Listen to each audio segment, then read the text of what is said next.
చూడండి, లావాలో దొరికిన రాయి. చూడండి, లావాలో దొరికిన రాయి. చూడండి ఎలా మెరుస్తుందో,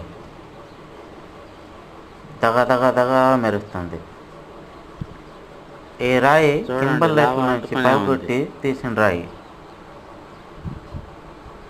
అయితే మెరుపు మట్టుకి అప్పప్పప్పప్ప చూడండి మీరే ఎలా మెరుస్తుందో రాయి. ఆ రాయి గురించి అయితే నాకు తెలీదు, ఆ రాయి ఏమంటారో మరి. ఆ మెరుపు అయితే చూడండి ఎలా మెరుస్తుందో అసలు. అయితే ఆ స్టోన్ మట్టికి వజ్రం అయితే అదృష్టవంతుడే. చూడండి మళ్ళీ ఎలా ఎలా మెరుస్తుందో. ప్లీజ్ ఒక లైక్ ఇవ్వండి.